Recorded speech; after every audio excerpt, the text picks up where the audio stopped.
Yo, everyone. This is the Men of High Value channel. My name is Joseph Darling, and we've got our friend Gabriel Alexander with us. Thank you for having me, Joseph. You, brother. I salute you. Welcome. Thanks so much for having me. I appreciate you inviting me. Thank you for taking the time to just connect a little bit. I've always loved our interactions. You have great energy, and it's infectious. And I love chatting with you, man. Thank you for having me. Absolutely. I appreciate you, Gabriel. So what's cool about Gabriel is he's very much like myself. He's a visionary. He's a family man. He's got 2 kids. I got 3 kids. They're approximately the same age. He's a business owner, obviously. He's an elite performance and results coach, same as me. And he homeschools his kids, which I think is awesome, because I do the same. So we're very similar. I kind of had to have him on this podcast to show you guys and introduce you a little bit. And so yeah, that's why we're here. And we've got some exciting things for you guys. And we'll discuss the root problems of today's society. Gabriel. Let's do it. Let's do it. Don't forget, we got the same haircut.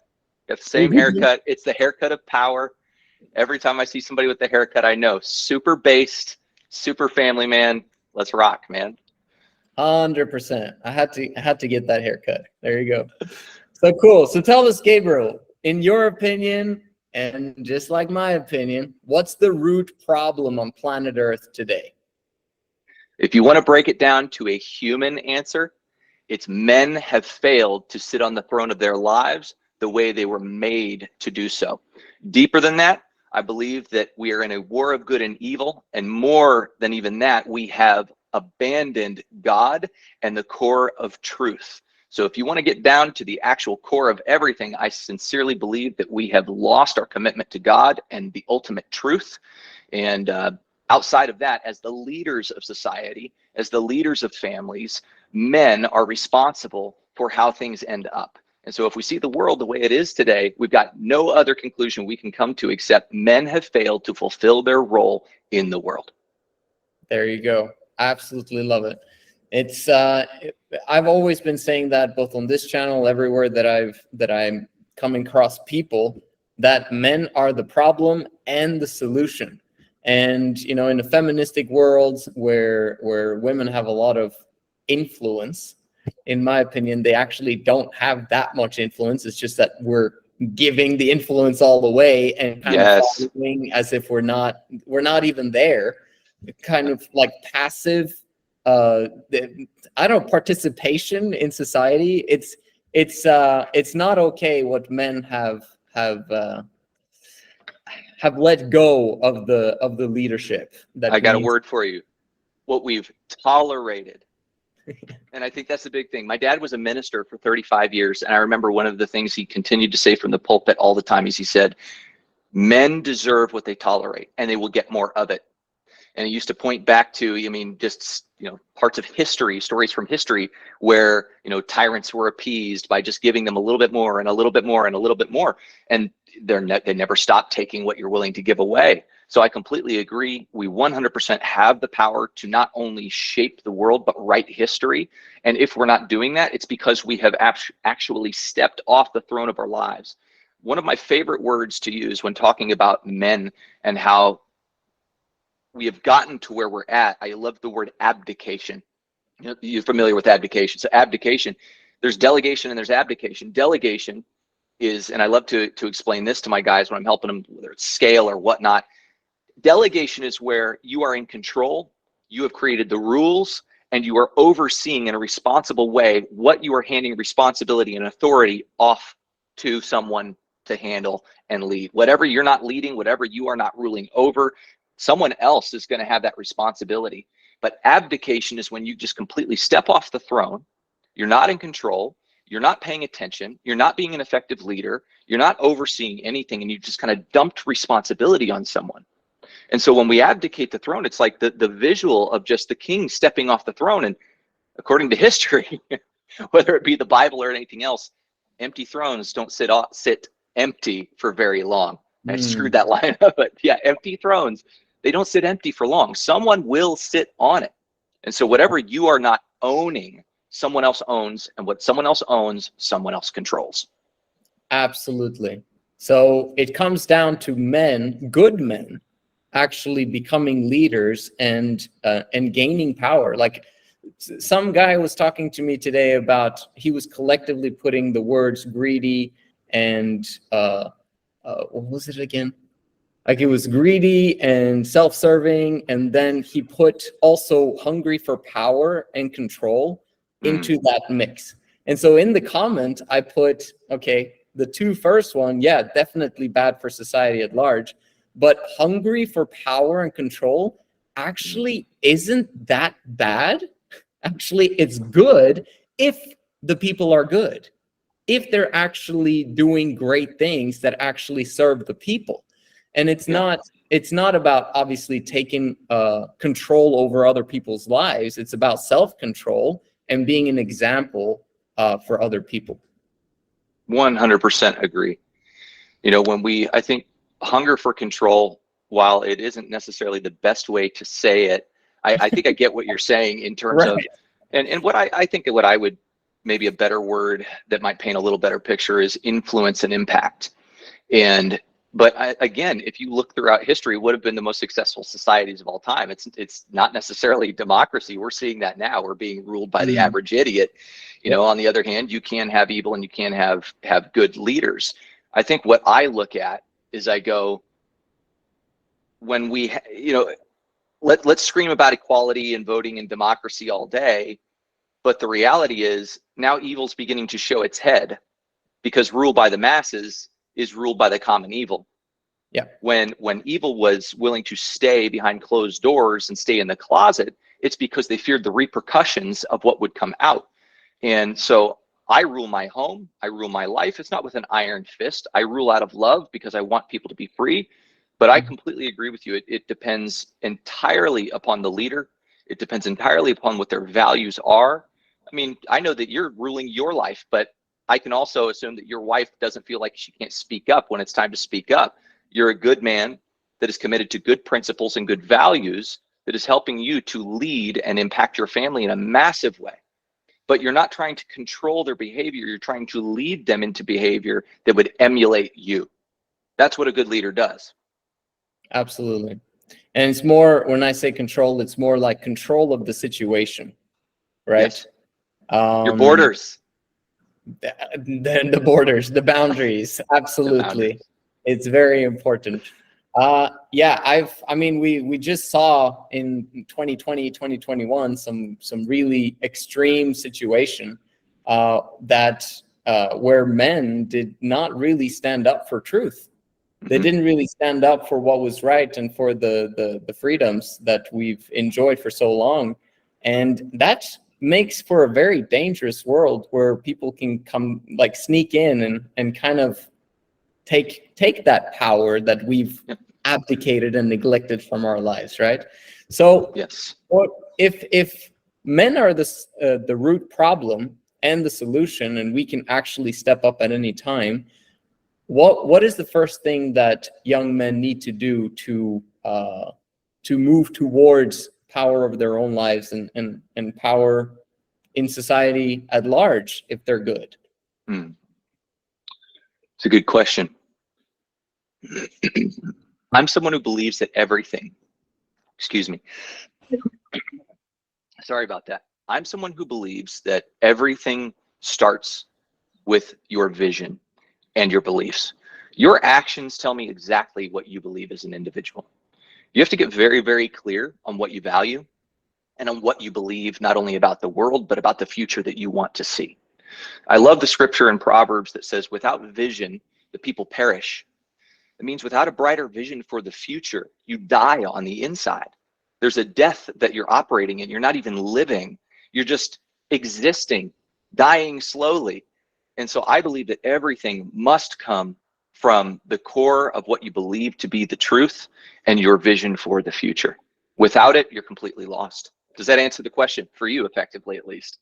I like it. I think it's yeah, you hit the nail on the head in terms of you got to have a vision for yourself, but also a vision for how you want the world to look like. Yes. Right. It's like, how do I want my children to grow up in the future? Do I want them to live in a society of freedom, of justice, of basically joy, bliss, and happiness, if that's possible, but from a principle-based system, right? Not from a how I'm feeling right now. Sure. Sure. Well, that comes down to your values. I mean, for me, when 2020 rolled around, when the Rona was rolled out, all that's going on, I knew from the very get-go, the very moment that the thing was announced on the news, I looked at my wife and said, this is nonsense. I'm not doing any of this. I know that this isn't the truth. And even if it was, my freedom is not up for debate. Right. Period. Freedoms are not given. They're not given. They're claimed and defended. The only reason a bazooka is illegal to have in the United States is because you don't have enough firepower to protect yourself enough to keep it from who would try to take it from you. That's it. If you got the power to keep it, guess who gets to keep it? So it has nothing to do with the rights and the freedoms that are conferred upon you. It has everything to do with whether or not you have the ability to establish sovereignty for yourself in that area. You must claim the future you want to see. You must claim the freedoms that you have, and you must be willing to stand on that principle regardless of what comes. And that was very clear for me just from the very moment. Like I said, when everything came out, I made a decision in that moment. I am not complying with anything, period. Not for 2 inches, not for 2 feet. I'm not doing it. I will not put that on my face. I don't care what it takes. I don't care if I get in fist fights in stores. I'm not doing it. Men need to get to a place again where they understand where their lines are. There are so many men that want to talk about, oh, that's crossing the line.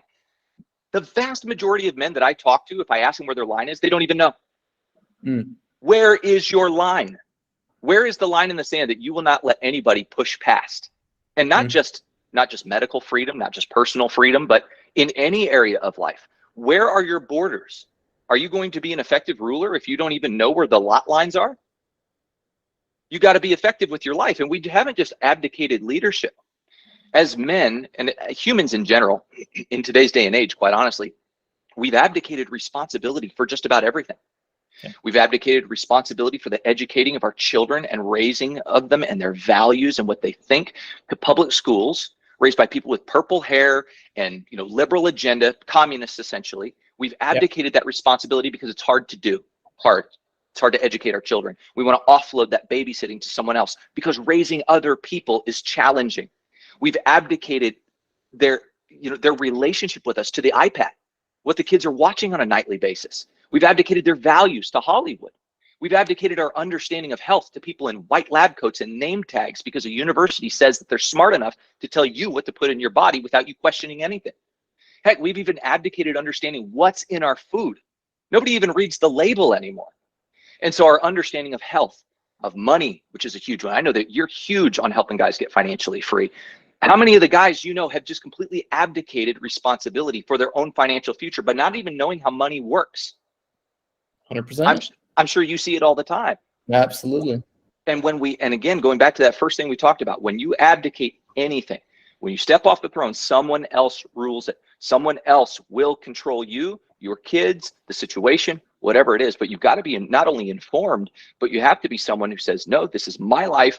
I claim it. I understand it. And I'm going to rule it how I see fit.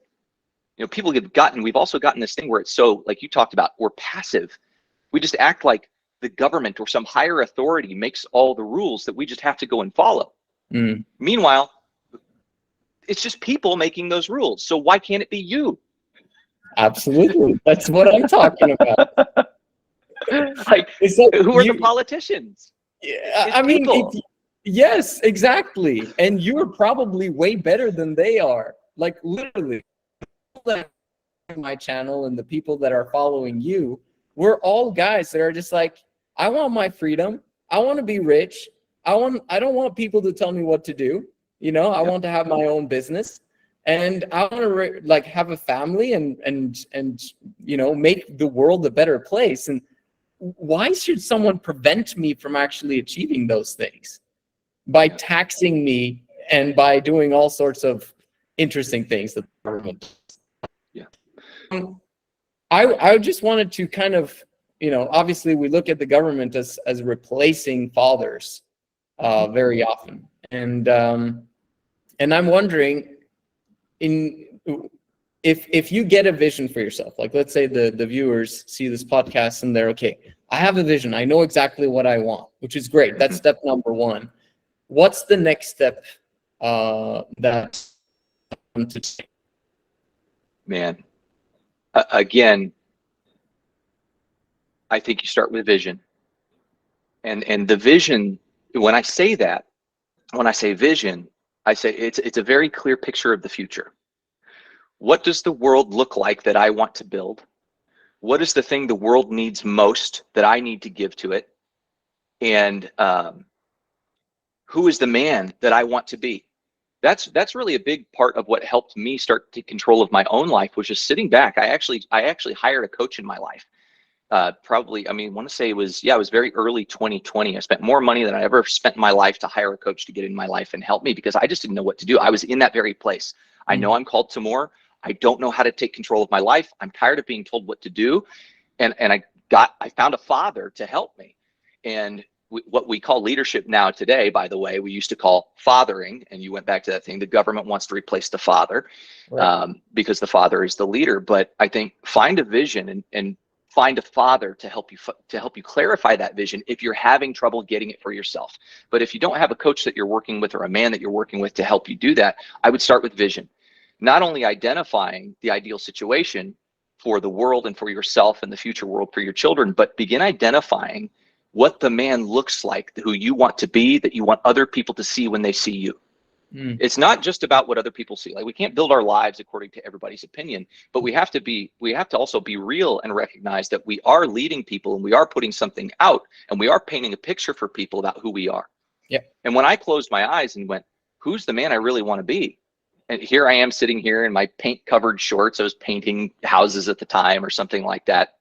And, and working in the music business. And I'm just sitting there picturing this individual, this guy with just a yoked body. He's got a wife who respects him and follows him, not because he's overbearing, but because he's leading so strongly she can't help but follow. Children that respect and love him, children that are free, money that's coming in from business he runs, how he speaks, how he walks, how he carries himself. And I began to identify, that's who I need to go be. And then I just began being that individual. I think that's one of the biggest things you can do, is you can begin being exactly who you want to be right now in this moment. Yeah. The men that are watching this thing right now, I was the same way. You don't have to wait to become the man you need to be. It doesn't mean you'll see the results immediately, but you can make the decision in this moment in time and decide, I'm going to be that man. I'm going to walk as he would walk. I will speak as he speaks. I will think as he thinks. I will work out as he works out. I will be disciplined like he is disciplined. I will have the relationships that I see him having. I will be in those relationships, and just go do the things that man would do, and your entire world will change. And so vision, I think finding a father is vital. We live in the most fatherless time in the history of mankind. Even men with fathers in the home, their dads aren't fathering them. They're not. They're not teaching them. They're not leading them. And people like me, I had a wonderful father in my life. I still have a great relationship with my dad. But I think that if you have a plumber father, he can't really teach you electrician work, right? And so even a guy like me who has had a good relationship with a dad, to get to the next level in my life and to create what I wanted, I had to go, who has built what I want, that I see in my vision, and who can help me walk in their footsteps to pull me forward? I call that a father. Find a father in your life. But then finally, find a brotherhood. I think that's one of the biggest needs in our society. So I've been lonely. I was lonely for the better part of 20 years because I kept having that feeling. And we've talked about it. Where are the men like me? Where are the men who will not capitulate? Where are the men who want to lead their families with strength? Where are the men who will stand up for truth and refuse to just let this happen on their watch? And I felt like there were no other men around me like that. And so I immediately, I remember when they rolled out the thing in 2020 and, everybody's locked inside, I started making a list of names that decided to stand up for themselves. Names of men that were causing major problems. I know we'll talk about it, but one of the guys that I wrote down on my list, or actually several of the guys I wrote down on my list, are actually speaking at this event I'm putting on in September out in Tennessee. But I started making a list of who are the most dangerous men that I can put myself around, who are the most free men that I can put myself around. The reason for that is because whatever you are in, your environment will create your normal, and you're going to operate according to that standard of normal. Were you an athlete? I was. Okay. So you know what it's like. What sport? Basketball. That's my sport. You're a liar. No, it's true, bro. Bro, That is so funny. I hit 33s today. What? I had no idea you were a basketball player. So basketball is one of my life passions. I fell into it by accident. I was having some problems when I was 16, 17 years old. My mom said, go try out. I fell in love with it. I played it. I coached it. One of my high school basketball coaches is a Hall of Fame basketball coach. Anyway, point being, telling you, bro, we're doppelgangers. it's crazy, man. It's crazy. But the thing that I recognized early on is you get scared at first when you're the JV player. You know, you're on the JV team, you're playing with the JV guys, you keep up with them, you're playing your little role. And you kind of, oh my God. Yeah, you kind of just fit in. Yeah. You know what I'm saying? It's like, okay, well, I'm the number 2 option on the JV team. And you just stay at that level for a long period of time. But then all of a sudden, the varsity guys are playing and they're down one guy. Or some guy has to go to the bathroom and they're like, hey, step in. It's amazing how you will immediately elevate to their level of play. Yeah. You may get burned a few times, right? Because look, you're catching up.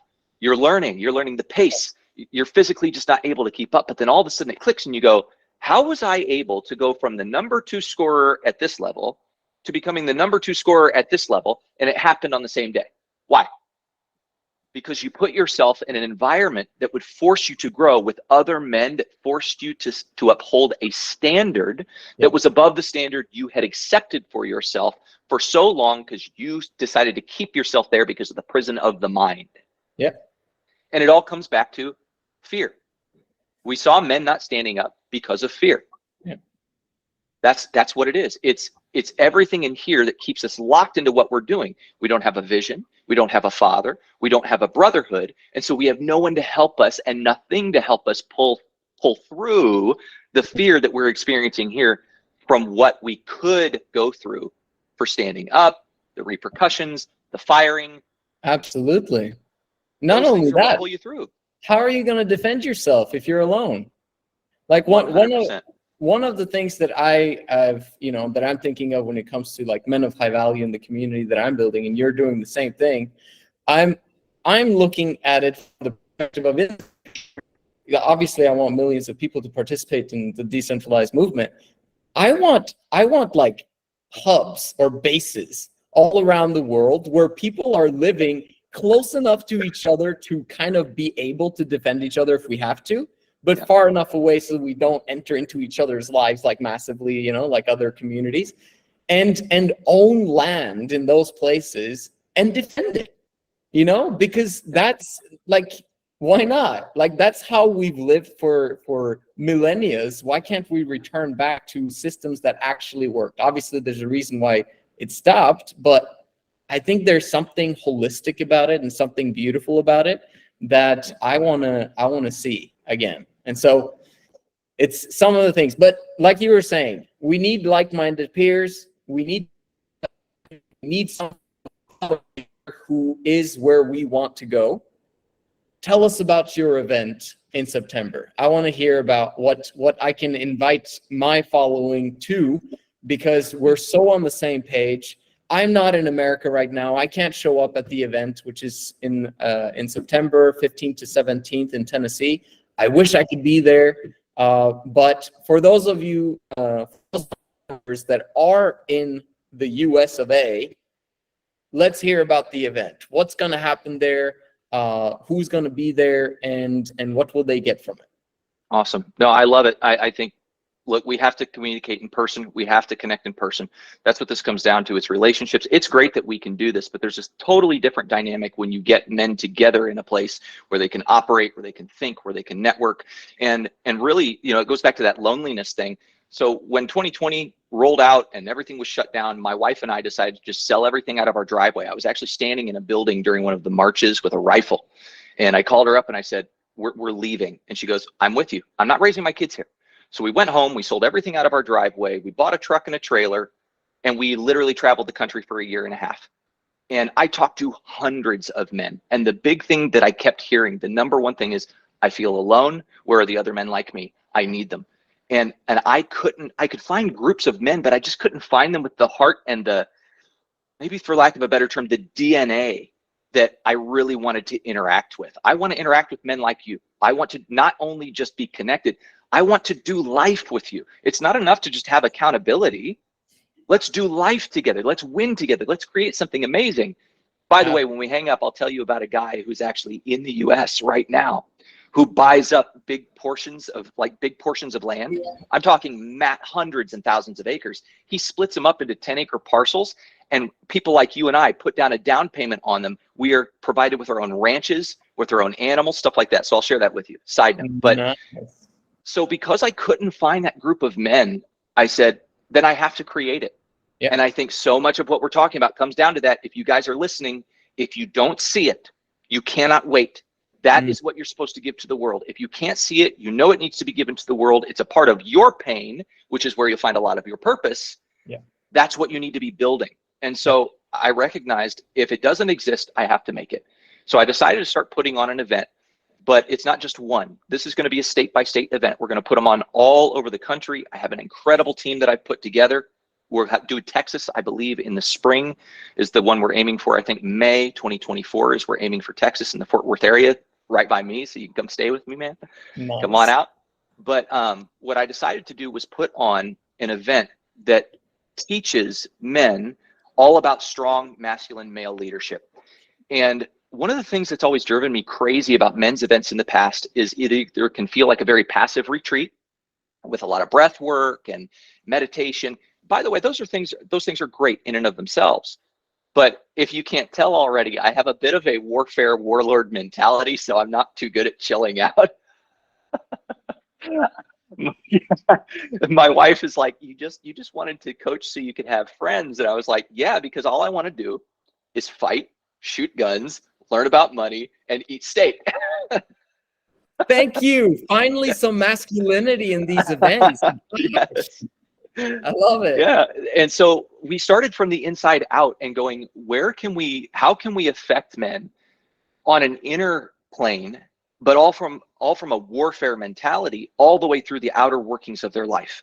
And so we'll be talking about spiritual warfare. We'll be talking about mindset. We will be talking, and not just talking, the activities are amazing, but I wanted to create an event where men walk out going, I just found my tribe. I'm united with men around me in a physical way where I've gotten a chance to really knit with them and get together with them. I want them to walk out with relationships so that loneliness goes away. And man, you know it as well as I do. When you're out in the yard or whatever else working on something on your own, you work 10 times faster when there's someone working with you. And that's what so many of these guys need. They need relationships. So I want them to walk out with not only just relationships that are tight-knit, but powerful relationships that can open massive doors for them in many areas of life, not just limited to business. So they'll walk out understanding or having relationships, understanding how to get out of the 9 to 5. We got financial teaching. We got a course called Wealth Warfare. We've got a Brazilian Jiu-Jitsu trainer. He's 3rd degree Brazilian Jiu-Jitsu. He's got a number of other credentials that are incredible. He's coming out and bringing out all the equipment we need to not only train men how to fight, but we're actually going to allow guys at this event to fight one another if they would like to on Saturday night. It's going to be a blast. We got bonfires. We got teaching and resources on home education, because I don't want men to just walk out going, I'm emotionally hyped now. Great, I'm emotionally high, that's great, I'm gonna act this way for 2 weeks. No, men are gonna walk out with the tools they need to change their lives, knowing the exact next step to take to form the life they want to build. We've got emergency training to where guys will have an emergency plan drawn out in an hour, knowing exactly, if I'm separated from my family, this is stop 1, 2, and 3. This is how we communicate. We've got firearm training. We got our dynamic rifle course, a performance pistol course. We've even built a shoot house with doors and windows and walls that's open top. So we got drones over the top getting footage of guys learning how to clear homes, entering their own home to rescue their family, God forbid. So we're trying to touch as many aspects of male leadership as we possibly can. And one of the things I'm honestly most pumped about is the resources that men will walk out with regarding the homeschooling factor. People need to get their kids out of public schools, and we want to help people do that as much as possible. And not just public schools. It's not my heart to just keep them out of public schools. We want them driven toward the family. Yeah. And a lot of people don't even know what their options are. So I want men to walk away from this event knowing how to carry themselves and operate in mind, body, and spirit with other men that they are tied to in a very deep way. I know it's a mouthful. I'm like saying, you know, almost screaming, yes, you know, because like this is the events that I want to be at. Like I want to be in places where I can not only learn to shoot guns, because I want to master that. I want to be able to learn how to protect my family, understand the emergency plans, be able to make also emergency plans with, you know, guys that live in my local area. You're gonna find guys that are in your local, somewhat local area, Yep. you know, at this event, and just networking with people that are thinking like this and learning by osmosis. It's huge. It's massive. Yeah. Absolutely. Yeah. So highly recommend for people to participate. Yeah, no, I would love to. I mean, anybody from your community that would like to come out. I mean, obviously I sent you this, but anybody from your community, the day that this podcast drops, I provided a coupon for you guys. So Men of High Value will have it $500 off of a single ticket purchase. We've got other deals going on. Nice. But a couple things that I did want to mention too is I know, you know, we've got the guns, we got the fighting, stuff like that, but I want to keep communicating. This is not just a tactical weekend. We're teaching tactics, but we are covering wealth, finance, investment, earning, getting out of the 9 to 5. We've got a hormone specialist coming out teaching you what's going on with the war on your health as a man, with your testosterone levels going down, with you know how to interact with your wife in a better way. Our catering throughout the entire weekend is animal based. There will not be a GMO on site. There will not be seed oils on site. It's all grass-fed, raw milk, cheese, butter, nuts, seeds, whatever. That's how we're eating all week. We've got an award-winning caterer who's a chef out of Knoxville coming out to cook for us the entire week. It's going to be incredible. There are so many different aspects that we're covering, but more than anything, come be a part of a community and a growing movement. And I think that's the big thing. And I love the fact that you and I can do this. We're doing things that are similar, but even the conversation we had before we even started this recording is, I don't have a scarcity mindset. I have a mindset of, look, I don't care that we're meshing together. I want us to mesh together. I want us to move toward a brighter future together. If we don't find a way to work together for the movement of moving forward, then it's not going to work. It doesn't work. We have got to unite as men with a consistent and similar vision, and we need to build it together. And so come be a part of something incredible. Deepen the net, widen the net. Let's get ready to do something incredible, and let's shape the world. Absolutely. So what should they, if someone is interested in the event, they can go to Freemenforge.com. So you can go to so it's spelled just Freemenforge.com. The first word Freeman is actually the plural of an old word that used to be used back in the day. It was Freeman, Freeman.